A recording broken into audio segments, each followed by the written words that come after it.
যে জায়গায় যাবেন, যে ঘরটায় যাবেন, ঘরটার নাম হলো কবর। কি কবর? কবর চারটে কথা বলে। এক নাম্বার কবর বলে আমি কবর দরজা জানালা ছাড়া ঘর। আমি কবর, আমার কাছে দরজাও নেই জানালাও নেই। দুই নাম্বার, আজকের বাড়িতে গিয়ে আপনারা প্র্যাকটিস করে দেখবেন, আজকের বাড়িতে গিয়ে দরজা জানালা বন্ধ করে 24 ঘন্টা থেকে দেখবেন, বুঝতে পারবেন কবর কি জিনিস। দুই নাম্বার কবর বলে আমি কবর এমন একটা ঘর, সাপ বিছে পোকামাকড়ের ঘর। সাপ বিছে পোকামাকড়ের ঘর। আপনারা যখন মাটি দিয়ে চলে আসেন, শুনে নিন, মাটি দিয়ে যখন চলে আসেন 8 থেকে 10 দিন পরে ওই লাশটার কি হয় জানেন? 8 থেকে 10 দিন পরে মাথার চুল, ভুরু, গোঁফ, দাড়ি, হাতের নখ, পায়ের নখ খসে খসে পড়ে যায়। 12 থেকে 14 দিনের মাথায় মাথার ব্রেনটা পচে গিয়ে নাক দিয়ে, কান দিয়ে, গাল দিয়ে গড়তে থাকে। 18 থেকে 20 দিনের মাথায়, 18 থেকে 20 দিনের মাথায় পেটটা ফেটে যায়, পোকায় তৈরি হয়। 2 মাসের মাথায় সমস্ত মাংস চামড়া সব শেষ, ফ্রেমটা পড়ে থাকে, হাড়গুলো। 6 মাস পরে ওটাও শেষ। কোথায় গেল? শায়েস্তানগরের সুন্দরী নারী, শায়েস্তানগরের পয়সাওয়ালা লোক, কোথায় গেল তোমার দেহ? মনে রেখো, কবরে তোমাকে শুতে হবে, কবর কাউকে ছাড়বে না। তাই কবরের ভয় করুন বাপেরা, দেহটা যাতে কবরে টাটকা থাকে সেই ব্যবস্থা করুন। এরপরে 2 নাম্বার হলো কবর বলে আমি কবর সাপ বিছে পোকামাকড়ের ঘর। 3 নাম্বার কবর বলে আমি কবর কাউকে চিনি না, কে মাওলানা মুফতি কাউকে আমি চিনি না, ওর আমল ছাড়া আমি কাউকে চিনি না। 4 নাম্বার কবর বলে আমি কবর আমার উপরে লাইটিং করতে গেলে, আমার উপরে আলোকিত করতে গেলে, আমার উপরে খুশবু করতে গেলে টাকার প্রয়োজন হয়। আমি কবর আমার ভেতরে লাইটিং করতে গেলে নেক আমলের প্রয়োজন হয়। আমার বাপেরা নেক আমল করুন, অনুরোধ করে বলে যাচ্ছি, নামাজটা আদায় করুন। জুমার দিনে অন্তত জুমার নামাজটাও ছাড়বেন না। আল্লাহ কোরআনে কি বলছে দেখি, ইয়া আইয়ুহাল্লাযীনা আমানু ইযা নুদিয়া লিস-সালাতি মিন ইয়াউমিল জুমুআতি ফাসআউ ইলা যিকরিল্লাহি ওয়া যারুল বাই'a যালিকুম খায়রুল লাকুম ইন কুনতুম তা'লামুন। হে বান্দার বান্দাগণ, ইযা নুদিয়া লিস-সালাতি মিন ইয়াউমিল জুমুআতি, জুমার দিনে যখন আযান দিয়ে তোমাকে আহ্বান করা হবে, ফাসআউ ইলা যিকরিল্লাহি ওয়া যারুল বাই'a, বেচাকেনাকে ত্যাগ করে দিয়ে, বেচাকেনাকে ত্যাগ করে দিয়ে, ব্যবসা বাণিজ্য ছেড়ে দিয়ে জুমার নামাজটা পড়ার জন্য তুমি তাড়াতাড়ি চলে এসো। যদি তুমি এই কাজটা করো, যালিকুম খায়রুল লাকুম, ওটাই হবে তোমার জন্য ভালো কাজ। ইন কুনতুম তা'লামুন, যদি তোমরা জেনে থাকো। অনুরোধ করে বলে যাচ্ছি বাপেরা, 5 ওয়াক্ত নামাজ কখনোই ছাড়বেন না। যদি নামাজ কাজাও হয়ে যায়, ফজর যদি কাজা হয়ে যায়, আসর যদি, জোহর যদি কাজা হয়ে যায়, মাগরিবে গিয়ে অন্তত কাজাটাও আদায় করে নেবেন, কিন্তু বাদ যেন না যায়। আল্লাহর নবী বলেছেন, মুরু আওলাদাকুম বিস-সালাতি হুম আবনাউ 7 সিনিন ওয়াদরিবুহুম আলাইহিম ওয়া আবনাউ 10 সিনিন ওয়া ফাররিকু বাইনাকুম ফিল মাদাজি। নবী বলেন, ছেলে মেয়েদের বয়স যখন 7 বছর হবে তখন তাদের নামাজ পড়ার হুকুম করবে। তাদের বয়স যখন 10 বছর হয়ে যাবে, তারা যদি নামাজ না পড়ে তাদেরকে পেটাই দিয়েও নামাজ পড়াবে, আর তাদেরকে পৃথক বিছানায় শুতে দেবে। অনুরোধ করে বলে যাচ্ছি বাপ, খবরদার 5 ওয়াক্ত নামাজ কোনোদিন ছাড়বেন না। এরপরে আল্লাহ জানিয়ে দিচ্ছে, বান্দা শোনো, ইন্নাস সালাতা তানহা আনিল ফাহশাই ওয়াল মুনকার, নামাজ বেহায়ামি, বেহারামি, খারাপ কাজ থেকে মানুষকে হেফাজত করে। নামাজি বান্দা কোনোদিন পাপ কাজে লিপ্ত হতে পারে না। নামাজি বান্দা কোনোদিন সুদ খেতে পারে না। নামাজি বান্দা কোনোদিন ঘুষ খেতে পারে না। নামাজি বান্দা কোনোদিন জিনা করতে পারে না। নামাজি বান্দা কোনোদিন পিতামাতার অবাধ্য হতে পারে না, নামাজি বান্দা কোনোদিন পরের হক মেরে খেতে পারে না, নামাজি বান্দা কোনোদিন গিল্লা গীবত করতে পারে না। ঠিক না বেটি? নামাজি বান্দা এই কাজ করতে পারে না। যারা করে জানবেন তাদের তো খাঁটি নামাজি তারা নয়, 100% পারফেক্ট নামাজি নয়। ওই নামাজ পড়তে হয়, ফর্মালিটি মেইনটেইন করে, ফজর জোহর আসর মাগরিব এশা আজান হলে যেতে হয়, রাকাত পড়তে হয়, রুকু সাজদা দিতে হয়, এইটুকুই জানে। নামাজি বান্দা এই পাপ কাজগুলো কখনোই করতে পারে না। তাই অনুরোধ করে বলে যাচ্ছি বাবু, এই পৃথিবী ছেড়ে যেদিন চলে যাবেন সেই দিন কেউ কারোর খবর রাখবে না, ওই মাঠটায় কেউ কারোর খবর নেবে না। আল্লাহ নিজেই কোরআনে বলেছেন, ইয়া আইয়ুহান নাসু তাকু রাব্বাকুম ওয়াখশাউ ইয়াওমান লা ইয়াজজি ওয়ালিদুন আন ওয়ালাদিহি ওয়ালা মাউলুদুন হুয়া জাযিন আন ওয়ালিদিহি শাইয়্যা ইন্না ওয়া'দাল্লাহি হাক্কুন ফালা তাগুররান্নাকুমুল হায়াতুদ দুনিয়া ওয়ালা ইয়াগুররান্নাকুম বিল্লাহিল গরুর। সূরা লোকমানের মধ্যে আল্লাহ বলে দিলেন, হে মানব জাতি, সেই দিনের ভয় তোরা কর যেদিন বাপ তার ছেলের কোনো উপকার করতে পারবে না, ছেলে তার বাপের কোনো উপকার করতে পারবে না, ভাই তার বোনের কোনো উপকার করতে পারবে না। সেই দিন প্রত্যেকেই নিজের নিয়ে পড়ে থাকবে। সেই দিনের ভয় তোরা কর। ইয়াউমা ইয়াফিরুল মারউ মিন আখিহি ওয়া উম্মিহি ওয়া আবিহি ওয়া সাহিবাতিহি ওয়া বানিহি। বাপেরা, সেই দিনের ভয় করুন। পৃথিবীতে লোকের দুটো বড় বড় কথা বলে, লোকের খেচ্ছা করে, গিল্লা গিবত গিয়ে, অ্যাঙ্গেলে দুটো মান অপমানজনক কথাবার্তা বলে বড় হওয়া যায় না বাপ, মনে রাখবেন। কারোর উল্টো পাল্টা বলে বুদ্ধুর নাম বদনাম করে বড় হওয়া যায় না গো বাপ। আল্লাহ যাকে বড় করে সেই বড় হয়। ঠিক না বেটি? আল্লাহর এই দাওয়াত, এই জলসার দাওয়াত মনে রাখবেন, এই কোরআনের আলোচনা আল্লাহ যাকে খুশি তার দ্বারাই করিয়ে নেয়। ঠিক না বেটি? আরশে আজিমে দাওয়াত সেটিং হয়, বান্দার হাতে দায়িত্ব নয় বাপ, এটা মনে রাখবেন। চলো, এরপরে আল্লাহ বলে, বান্দা শোন, নামাজ যখন কমপ্লিট হয়ে যাবে তোরা তখন কি করবি? ফাইদা কুদিয়াতিস সালাতু ফান্তাশিরু ফিল আরদি ওয়াবতাগু মিন ফাদলিল্লাহ। আল্লাহ পাক কোরআনের মধ্যে বলে দিলেন, ফাইদা কুদিয়াতিস সালাতু, যখন নামাজ কমপ্লিট হয়ে যাবে, ফান্তাশিরু ফিল আরদি, জমিনের মধ্যে ছড়িয়ে পড়বে, ওয়াবতাগু মিন ফাদলিল্লাহ, আল্লাহর করুণা অন্বেষণ করবে, অর্থাৎ হালাল ইনকাম করবে, হারাম খাবার কখনোই খেতে যেও না। মনে রাখবেন, হারামের বিরিয়ানি ভাতের থেকে হালালের ডাল ভাতটাই ভালো। বুঝতে পারলেন না? হারামের বিরিয়ানি ভাতের থেকে হালালের ডাল ভাতটাই ভালো। তাই আমার বাপেদের বলে যাচ্ছি, আজকের এই বাপে মায়ে ভাইয়ের বাম্মা সবরেসানির জন্য আপনারা এসেছেন, শুধু ভাববেন না এই বাড়িওয়ালার বাম্মার সবরেসানি আমরা এসেছি বলি ওর বাম্মার সবরেসানি না। প্রত্যেকের বাপ আর মায়ের দোয়ার মাজলিস। আল্লাহর নবী বলেছেন বাম্মার খেদমত করো। শুধু তাই নয়, নবী কোরআনেও বলা হয়েছে বাম্মার সেবা যত্ন করো। যাদের বাম্মা মারা গেছে তারা কি করবে? জুম্মার দিনে বাম্মার কবরটা জিয়ারত করবে। শুধু তাই নয়, আরো বলা হয়েছে বাম্মার পিছনে টাকা পয়সা ব্যয় করবে, জীবিত থাকা অবস্থায় টাকা পয়সা ব্যয় করবে, সেবা যত্ন করবে, তাদের খেদমতের ত্রুটি করবে না। আর মৃত্যুর পরে তাদের কবর জিয়ারত করবে, তাদের জন্য আল্লাহর কাছে ক্ষমা প্রার্থনা করবে, তাদের জন্য দান ও খয়রাত করবে, তারা কবরে শুয়ে শুয়ে সওয়াব পাবে। তাই আল্লাহ পাক কোরআনে জানিয়ে দিলেন, বান্দা শোনো, নামাজ যখন কমপ্লিট হয়ে যাবে, ফাইদা কুদিয়াতিস সালাতু, নামাজ কমপ্লিট হয়ে গেলে কি করবে? ফান্তাশিরু ফিল আরদি, জমিনের মধ্যে ছড়িয়ে পড়বে, ওয়াবতাগু মিন ফাদলিল্লাহ, আল্লাহর করুণা অন্বেষণ করবে, মানে হালাল হালাল ইনকাম করবে, হালাল ইনকাম করবে, হারাম ইনকাম কখনোই করতে যাব না। আর কি করবে? ওয়াজকুরুল্লাহা কাসীরা, আল্লাহকে বেশি বেশি করে ভয় করবে, আল্লাহকে বেশি বেশি করে স্মরণ করবে। তাহলে কি হবে? লাআল্লাকুম তুফলিহুন, তোমরাই সফলকামী হয়ে যাবে। এখানে একটা ঘটনা আছে বাপ, শুনে রেখে দিন। একটা ঘটনা বলে যাচ্ছি, ঘটনাটা মাথায় রাখবেন।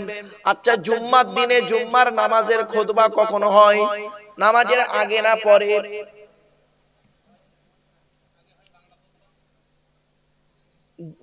বাংলা খুতবার কথা বলছি না, নামাজের আগে।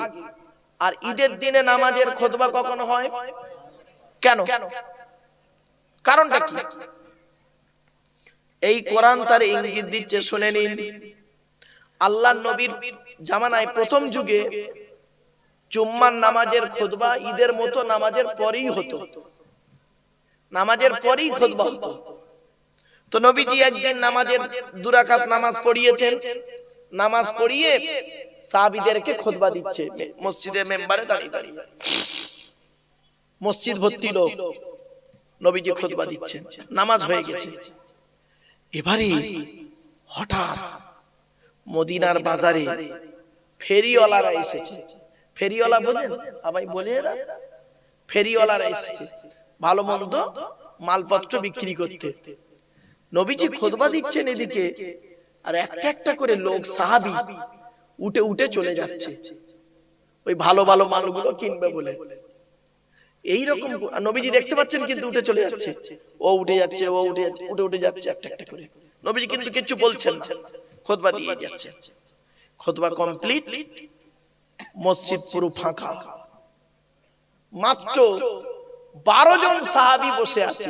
কতজন? এই 12 সংখ্যাটা মনে রাখবেন। 12 জন সাহাবী বসে আছে, বাকি সব চলে গেছে। ওই যে সাহাবীরা চলে গেছেন, ওদের উদ্দেশ্য কি ছিল? ওরা যে খুতবা শুনবে না এই উদ্দেশ্য নয়, তাদের উদ্দেশ্য ছিল এটাই যে আমরা তো রাসূলুল্লাহর দরবারে সব সময় আসি, খুতবা সব সময় শুনতে পাবো, ওই ভালো ভালো মালগুলো কিনে নি, পরে খুতবা শুনে নেব। কিছু বুঝতে পারছেন? নবীজি খুতবা দিয়ে দিলেন। খুতবা শেষ করে দেখছেন 12 জন লোক বসে আছে, বাকি সব চলে গেছে। নবীজি বলছেন, এই আমি পৃথিবীতে আছি তোমাদের সামনে, তোমাদের সামনে থাকা অবস্থায় যদি এই অবস্থা হয়, তাহলে আমার ইন্তেকালের পরে কি হবে? নামাজ পড়বে আর লোক চলে যাবে, খুতবাই শুনবে না। অতএব আগামী জুম্মা থেকে নামাজের, এই জুম্মার নামাজের আগে খুতবা হবে। পরের জুম্মাতে নবীজি করলেন কি? জুম্মার নামাজের আগে খুতবা দিতেন। তখন এক সাহাবী জিজ্ঞাসা করলেন, ইয়া রাসূলুল্লাহ, তাহলে ঈদের নামাজটা কি হবে? নবীজি বললেন, ঈদ হলো খুশির দিন, সুতরাং ঈদের নামাজের খুতবা যেমন নামাজের পরে হয় তেমন নামাজের পরেই হবে, জুমার নামাজের খুতবা নামাজের আগে হবে। আচ্ছা, জোহরের নামাজ ফরজ ক রাকাত? 4 রাকাত। আর জুম্মার নামাজ ক রাকাত? কেন? জোহরের পরিবর্তে তো জুম্মা, তাহলে 2 রাকাত কেন? 2 রাকাত নামাজ আর 2 রাকাত খুতবার জন্য। এজন্য খুতবা শোনা ওয়াজিব। অনেক সময় মানুষ খুতবা শুনে অবদ্ধরের মতো, এটা ঠিক না। অনেকে তো খুতবাই শোনে না, নামাজের টাইম হয়ে গেছে, জামাতে ইকামত দিচ্ছে, তখন গিয়ে দাঁড়িয়ে গেল, 2 রাকাত নামাজ পড়ে পালিয়ে গেল। বাপের এটা করবেন না বাপ। যখন নবীজি খুতবা দিচ্ছিলেন, সাহাবীরা সব চলে গেল একটা একটা করে, নবীজি একাই দাঁড়িয়ে রইলেন 12 জন সাহাবী ছাড়া। ব্যাস, খুতবা হয়ে যেতে এই আয়াত নাযিল হয়ে গেল। এই আয়াত তখন নাযিল হয়েছে সূরা জুমার শেষ আয়াত নাযিল হয়েছে। তখন কি আয়াতটা পড়ি, মানের সঙ্গে টাচ থাকবে। মনে রাখবেন, কোরআনের শানে নুজুল গুলো যত আছে, ওই শানে নুজুলটার সঙ্গে কোরআনের আয়াতের সম্পর্ক থাকবে। চলো, আল্লাহ বলছেন, ওয়া ইযা রাআউ তিজারাতান আও লাহওয়ান ফাদদু ইলাইহা ওয়া তারাকুকা কাইমা কুল মা ইনদাল্লাহি খায়রুম মিনাল লাহবি ওয়া মিনাত তিজারা ওয়াল্লাহু খায়রুর রাযিকিন। শেষ। আল্লাহ বলছেন, ওয়া ইযা রাআউ তিজারাতান, তারা যখন ব্যবসায়ীদেরকে দেখলো, আও লাহওয়ান ইনফাদু ইলাইহা, অথবা কোন খেলতামাশা দেখলো, ইনফাদু ইলাইহা, সেই দিকেই তারা ছুটে চলে গেল।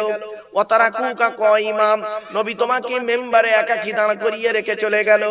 সাহাবীরা সব চলে গেল, ভালো ভালো মন্দ মাল কিনতে, ব্যবসা করতে চলে গেল, রিজকের আশায় চলে গেল। নবী তুমি বলে দাও, কুলু মা ইনদাল্লাহি খায়রুম মিনাল্লাহি ওয়া মিনাত তিজারা, ওরে আল্লাহর কাছে উত্তম খেল তামাশা ব্যবসা রয়েছে, ওয়াল্লাহু খায়রুর রাযিকিন, আমি আল্লাহ হলাম উত্তম রিজিক দাতা। রিজিকের মালিক কে? এজন্য অনুরোধ করে বলে যাচ্ছি, রিজিকের মালিক হলো আল্লাহ। আল্লাহ পাক কাউকে বিভিন্ন দিক থেকে তাকে রিজিকটা ঠিক পৌঁছে দেয়, ঠিক না বেটি? কেউ জলসা করে রিজিক আল্লাহ পাক তাকে মেলায়, আবার কেউ মসজিদে ইমামতি করে, কেউ মাদ্রাসায় চাকরি করে, কেউ স্কুলে চাকরি করে, কেউ বেসরকারি সরকারি চাকরি করে, আবার কত মানুষ আছে চাকরিও করে না, তাদেরকে আল্লাহ রিজিক দেয়। যে কোনো উপায়ে দোকানদারি করে, ব্যবসা বাণিজ্য করে, কাজ কারবার করে, খেতে খামারে কাজ করে, শ্রমিকের কাজ করে, বিভিন্ন অ্যাঙ্গেল থেকে আল্লাহ পাক তাদের রিজিক দেয়। এই ইউটিউবাররা বসে আছে দেখতে পাচ্ছেন, এদের রিজিক হলো এর ভিতরেই আল্লাহ পাক নির্ধারিত করে রেখেছে। খারাপ ভাবনি বাপ, এই ইউটিউবাররা বাবা খারাপ ভাবো না বাপ, বাস্তবটাই বলছি। এদের মধ্যে ইনকাম আছে, এতেই আল্লাহ এদের রিজিক দেয়। এতে এমনও ইউটিউবার আছে, শুনে নিন, আমি বলে দিচ্ছি আপনাদের, এই পশ্চিম বাংলায় এমনও ইউটিউবার আছে, এই ইউটিউবের উপরে নির্ভর করে তাকে মাসে 20-30 হাজার টাকা তার ইনকাম হয়, 1 লাখ টাকা পর্যন্ত ইনকাম হয়েছে এক মাসে, যেটা একটা সরকারি চাকরিজীবী পারে না। বুঝতে পারছো বাবা? রিজিক আল্লাহ কোথায় থেকে দেয়? যেখান থেকে তুমি হালাল রিজিক পাচ্ছ সেইটাকে হালাল ভাবে ব্যবহার করিও বাবা, হারাম ভাবে ব্যবহার করিও না। অনুরোধ করে বলে যাচ্ছে, এই ছেলেগুলো কষ্ট করে রাত জেগে বসে আছে, এদের ভাবছেন বেকার বসে আছে, এত সোজা নয়। আপনারা বুঝতে পারছেন না অনেকে, বাবা এতে যে কি আছে একমাত্র ওরাই জানে। বাপেরা অনুরোধ করে বলে যাচ্ছি, চোখ দুটো বন্ধ হয়ে গেলে সব শেষ। দেখতে দেখতে 11টা বেজে গেছে বাপ, আর বেশি নয়, রাত বেশি করব না। শীতের রাত, প্রচন্ড শীত পড়েছে, মোনাজাত করে দেব। সকলে চলে আসেন, যে যেখানে আছেন বাবা, আপনাদেরকে আমি অনুরোধ করছি আপনারা চলে আসেন। ভাইয়ের বাম্মা, আত্মীয় স্বজন, কবরবাসীদের উদ্দেশ্যে ইসালে সব। আমি হতভাগা, আমি গতবারে এসেছিলাম মনে হয়, তাই তো নাকি ভাই? এসেছিলাম, আবার আল্লাহ পাক এবছরে আনিয়েছেন। মনে রাখবেন, আমারও বাপ-মা চলে গেছে। আমি 2019 সালে অক্টোবর মাসের 3 তারিখে আমি আমার বাপকে হারিয়েছি। আর 2023 সালে বগরা ঈদের দিনে, এই বগরা ঈদ হলো বৃহস্পতিবারে, বগরা ঈদের দিনে বেলা 11:30টার সময় আমি আমার মাকে হারিয়েছি। সুতরাং আমিও আপনাদের মতো একজন বাম্মা হারা সন্তান। সুতরাং আপনাদেরকে আমি অনুরোধ করে বলি, যাদের বাম্মা এখনো বেঁচে আছে তারা এখনো বুঝতে পারেনি বাম্মা কি জিনিস, যাদের বাম্মা চলে গেছে তারা বুঝতে পারছে কি জিনিস হারিয়েছি। মনে রাখবেন, যেদিন বাপের কবরটা মাটি দিলাম, বাপের জানাজা পড়িয়ে, গোসল দিয়ে কাফন পরিয়ে, বাপের জানাজা পড়িয়ে যখন কবরে শোয়ালাম, শুইয়ে বাপ যখন আমি করলাম কি বাপের কবরে শুইয়ে মাটি দিয়ে যখন উঠে চলে এলাম দোয়া করে, সেই দিন থেকে কাউকে আব্বা বলে আর ডাকতে পারিনি। ঠিক না বেটি? ভুল বললাম কথাটা? আব্বা নেই, আপনাদেরকে আব্বা বলে ডাকি, আমার ছেলেকেও আব্বা বলে ডাকি, আমার মেয়েকেও আম্মু বলে ডাকি, ডাকি না? কিন্তু ও আশা আর মেটে না। যেদিনে মায়ের কবর জানাজা পড়িয়ে, মায়ের জানাজা পড়িয়ে গোসল দিয়ে কাফন পরিয়ে জানাজা পড়িয়ে মাটি দিয়ে চলে এলাম, সেই দিন থেকে মা ডাকটা আর কাউকে বলতে পারিনি।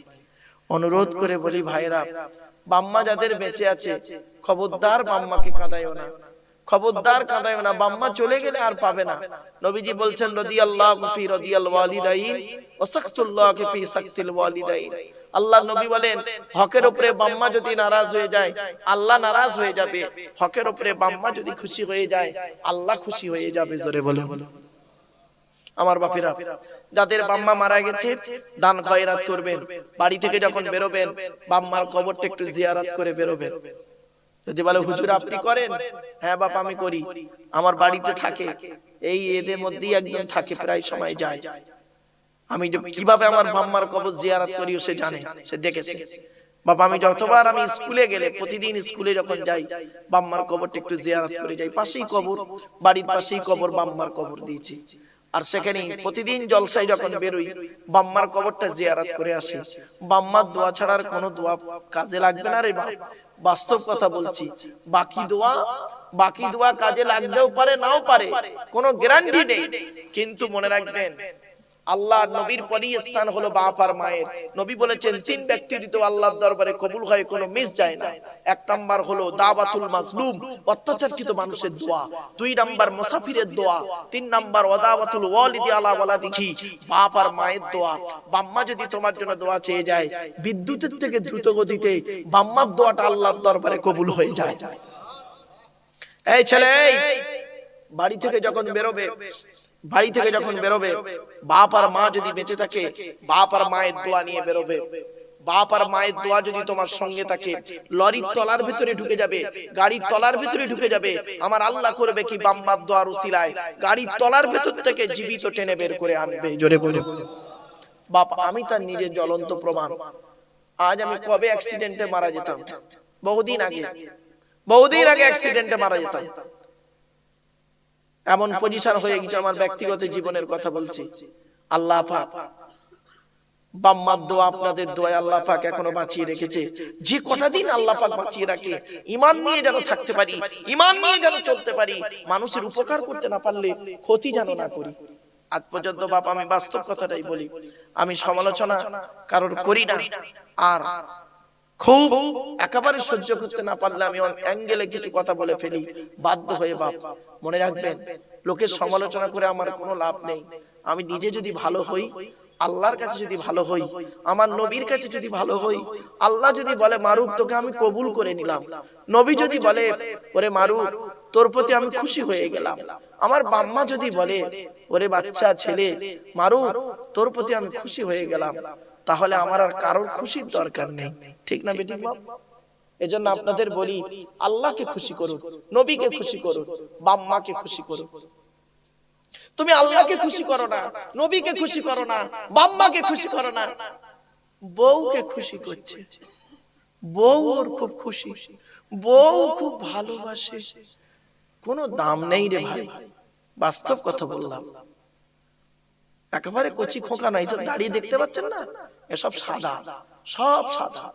মেহেন্দি করেছি তাই একটু লাল মতো হয়ে আছে, সব সাদা। একদিন ওয়াজ করিনি বাপ, 1994 সাল থেকে ওয়াজ করছি, 2024 সাল হয়ে গেল, 30 বছর। কত মানুষকে দেখলাম উঠলো আর পড়লো, কত মানুষকে দেখলাম উঠলো আর পড়লো। চোখের সামনে কত বক্তা দুনিয়া ছেড়ে চলে গেল, কত বক্তা দুনিয়া ছাড়ার পথে আছে, আমিও লাইন দিয়ে বসে আছি। ঠিক না বেটি? কত বক্তা, নাম করা বক্তা অসুস্থতায় ভুগছে, আল্লাহ তাদের সুস্থতা দান করুন, বলুন আল্লাহুম্মা আমিন। আমার বাপেরা খবরদার, আরেকটা কথা বলি, আপনাদের বলে যাচ্ছে, কোনদিন কোন আলেমকে নিয়ে উঁচু নিচু করবেন না। কি বললাম? উঁচু নিচু করবেন না। উনি খুব বড়, ইনি খুব মূর্খ, লেখাপড়া জানে না, এসব বলবেন না। খবরদার, খবরদার বলতে যাবেন না। কার মধ্যে কি আছে কেউ জানে না। ঠিক না বেটি? এমনও জ্ঞান আপনাদের মধ্যে আছে, আমার মধ্যে নেই, হতে পারে না? আর এমনও জ্ঞান আমার কাছে আছে, আপনাদের কাছে এখনো পৌঁছাই নাই, হতে পারে না? আমি একজন চাষি গো বাপ, আমি চাষি, কিন্তু চাষ করতে গিয়ে খালি ভুল করে ফেলছি। জানে আমার বাড়িতে যারা থাকে জানে, জিজ্ঞেস করবেন, প্রচুর জায়গা চাষ করেছি, ধান চাষ থেকে শুরু করে আর যত রকম কি বলবো, ফুলকপি, ওলকপি, বাঁধাকপি, বিট, গাজর, লঙ্কা, হলুদ, আদা, রসুন, পেঁয়াজ, কচু থেকে শুরু করে মটরশুঁটি থেকে বিম কড়াই থেকে শুরু করে লাউ থেকে শুরু করে লঙ্কা থেকে শুরু করে শসা পর্যন্ত, টমেটো থেকে শুরু করে নোটে শাক, পুঁই শাক, পালং শাক পর্যন্ত এখন চাষ করি। আমি তো চাষও করি, কিন্তু চাষ করা আমি জানি না। একটা চাষি আমার ওস্তাদ, একটা চাষি আছে আমার ওস্তাদ, শিক্ষক আমার চাষি। তাকে ফোন করি, বাপ কি হবে, এইটা চালিয়েছি, এই বীজটা, এই টমেটোটা খেয়ে ফেলছে, টমেটো কি বীজ দিতে হবে। বেগুন চাষ করেছি, খালি বেগুনের খালি মরে যায়। লাস্টে আমি একে ধরি, ওকে ধরি, কেউ বলতে পারে না। একটা লোক, হিন্দুর লোক রে বাপ, হিন্দুর লোক, তাকে ফোন করেছি, বাবা, বাবু ভালো আছেন? বাবু, হ্যাঁ বাবা ভালো আছি, আপনি ভালো আছেন? একটা জিনিস আপনার কাছে জানবো। যে কি বাবা? আপনি আবার কি জানবেন আমার কাছে? বললাম বেগুন চাষ করেছি, বেগুন খালি ওই গাছ মরে যাচ্ছে, মানে পোকা লেগেছে, কি ওষুধ লাগবে? সে লোকটা আবার ওষুধটা বলে দিল, এনে আবার মারতে হলো। তাহলে শিক্ষা কার কাছে আছে? কি ভাবলে? খুব বড় জ্ঞানী নাকি? এই দুটো কোরআনের আয়াত জানি বলে আর দুটো হাদিস জানি বলে মনে করে বড় আলেম? দূর, বোকা কোথাকারে। শিক্ষা কার মধ্যে আছে কেউ জানে না, কেউ জানে না। তাই যদি হতো ইমামে আজম আবু হানিফা রাহমাতুল্লাহ আলাইহি একটা মুচির কাছে গিয়ে শিক্ষা অর্জন করতো না, ঠিক না বেঠিক? আপনারা জানেন তো নাকি একটা মুচিকে যে জিজ্ঞাসা করেছিল যে কুকুর কখন সাবাল লেগ হয়, উনি এটাই জানতে পারেনি। এত কিছু মসলা হাদিস কোরআন ইমাম আজম আবু হানিফার মতো আলেম পৃথিবীর জমিনে জন্মগ্রহণ করেছে কিন্তু আমি জানি না বাবা। আমরা তো যাকে তাকে মানে অনেক কথা বলে ফেলি বাপ, কিন্তু না, ইমাম আজম আবু হানিফা রাহমাতুল্লাহ আলাইহি করেছেন কি, একটা মুচিকে জিজ্ঞাসা করছে যে কুকুর কখন সাবাল লেগ হয়, বলে ইমাম সাহেব এটা জানেন না, ও যখন ঠ্যাং তুলে পেচ্ছাপ ফেরে তখন সাবাল লেগ হয়। সেই দিন থেকে ইমাম আজম আবু হানিফা রাহমাতুল্লাহ আলাইহি ওই ব্যক্তিটাকে খুব সম্মান করতেন। কিছু বুঝতে পারছেন বাপেরা? এজন্য শিক্ষা কার কাছে আছে কেউ জানে না। কোনোদিন কাউকে বড় করবেন না, বলবেন না অমুক বড় আর অমুক একদম নিকৃষ্ট, খবরদার নয়। সকল আলেম সমান, ঠিক না বেটি? আরে আল্লাহ নিজে করেননি, আপনি কেন করছেন? কোরআনে আল্লাহ পাক এই কোরআনে বলে আছে লা নুফাররিকু বাইনা আহাদিম মির রুসুলি, রাসূলদের মধ্যেও পর্যন্ত কোনোদিন ছোট বড় করবেন না। প্রত্যেক নবী কাছে সম্মান শ্রদ্ধা করবেন, প্রত্যেক নবীর সুন্নতকে আমরা কম বেশি মানি। এবার আমরা যে নবীর উম্মত, আখেরি নবীর উম্মত, আমরা সব নবীর উম্মত, সব নবীর সুন্নতকে মানি, সব নবীকে আমরা সম্মান করি।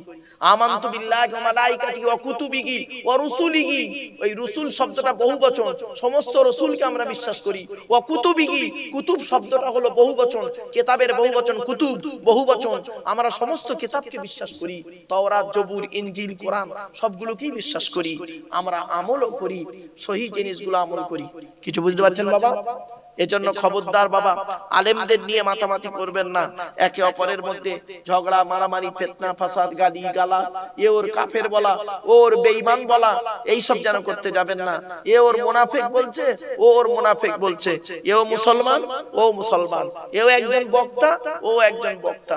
হায় রে আল্লাহ, আল্লাহ আমাদের সকলকে যেন এই শ্রেণীর মানুষ থেকে আল্লাহ যেন আমাকে হেফাজত করে। বলুন আল্লাহুম্মা আমিন। আসুন আমরা একটু নবীর সামনে দাঁড়িয়ে বাবা একটু সালাত ও সালাম পাঠ করব। বাবা একটু নবীর সামনে দাঁড়িয়ে একটু সালাত ও সালাম পাঠ করব।